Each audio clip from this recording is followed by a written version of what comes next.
Maior inadimplência no Brasil da série histórica do Serasa, que começou em 2016. Nunca os brasileiros estiveram tão endividados e isso é um empecilho para o crescimento do nosso país. Vamos à análise?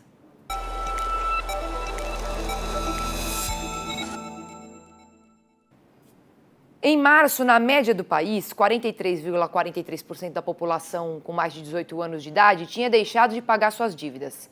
Em 5 estados do Brasil, mais da metade das pessoas está endividada. E com este cenário, existe uma diminuição nas linhas de crédito, já que os bancos estão mais restritivos. Vamos conversar com o nosso comentarista Miguel Daúde, porque, Daúde, o consumidor, a gente sabe, ele está no vermelho. A gente tem inflação que afeta o consumo dos alimentos. Temos também o aumento do desemprego, como a gente ouviu até na fala do presidente Lula.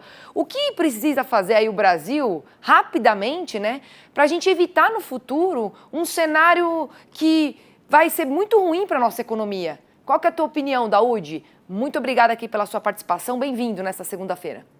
Obrigado, Priscila. Obrigado a todos. É um prazer estar aqui com vocês. Pois é, Priscila. A gente sempre diz aqui que a economia real, ela não muda da noite para o dia. Ela precisa ter bases para mudar. E o que faz a economia real mudar é exatamente a expectativa. A expectativa você tem, vamos imaginar, você tem uma depressão. O que faz a depressão melhorar? É se você tem uma expectativa melhor, porque você traz para o presente um cenário mais positivo. O Brasil está errando muito, Priscila, nessa questão da melhorar as expectativas. Esse discurso do presidente Lula foi perfeito, só que ele erra quando ele ataca o Banco Central. Porque a taxa de juros não é uma condição, uma vontade do Banco Central. A taxa de juros, ela reflete a nossa situação.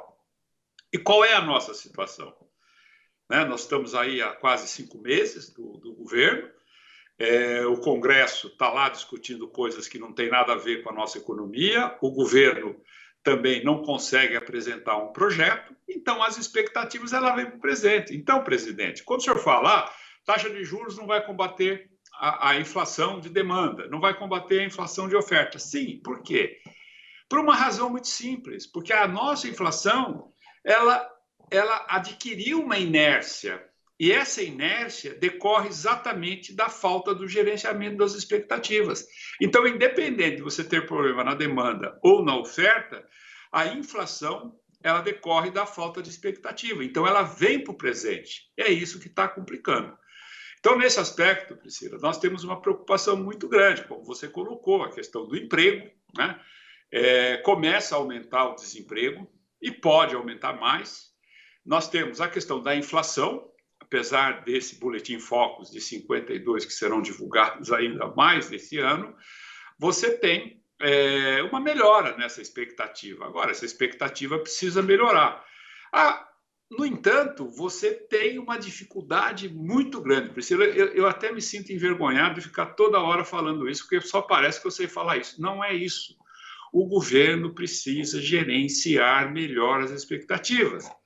Lula está fazendo muito bem, está viajando, está melhorando a imagem do Brasil, está aqui tentando passar com as medidas, mas tem certos pontos que são importantes para a nossa economia. Então, portanto, Priscila, a inadimplência que você colocou, ela, sem dúvida, pode atingir todos os setores da economia, e principalmente o consumo de alimentos, que já está complicadíssimo, Priscila. Quem vai à feira, vai ao supermercado, conversa com esse comércio, você percebe claramente uma dificuldade muito grande. A gente estava falando, Daúde, antes, quando a gente falava por telefone, inclusive, que a gente está aí em direção a mais uma super safra, então o agro indo super bem, mas aí, por um outro lado, endividamento, as pessoas com dificuldade, para obtenção de alimentos, inclusive, Então, a gente vive uma realidade que ela é muito distinta, com um crescimento tão... assim, uma potência que é o agronegócio e, por outro lado, a nossa economia. Como é que faz, com essas duas situações tão distintas? Como é que a gente vai fazer, Daúde?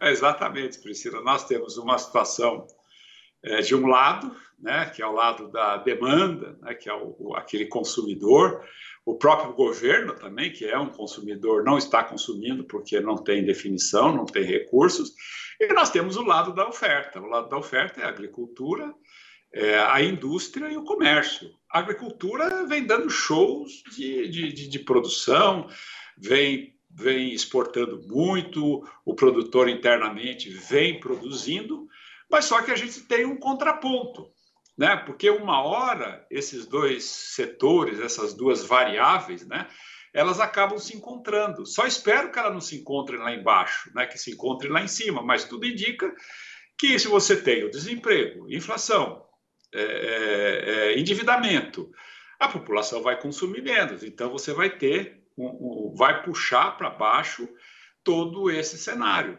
Então, nesse sentido, Priscila, outro dia estava conversando com uma pessoa, a pessoa falou, da onde você vê, o Brasil está sendo uma enorme produção, batendo recorde. Eu falei, tem duas notícias aí, uma boa e outra ruim. Não, perdão, tem duas notícias. Uma é boa e outra é ruim. Qual que é a ruim? Certo, você está toda hora na imprensa falando que a exportação vai bater recorde, está produzindo mais, porque aí o Brasil, não podemos nos esquecer que é o maior produtor, né, nessa área. Então nós temos que conversar muito, né, nós temos que ter um entendimento de como nós mudamos de patamar. E esse entendimento está muito na lógica do gerenciamento de expectativas, Priscila. Tá certo, muita produção de alimentos e aí falta dinheiro para comprar porque as pessoas estão endividadas. Daúde, você fica que depois nós vamos falar de outro assunto, tá? Ao longo do jornal. Obrigada aqui pela sua participação, eu volto a falar contigo.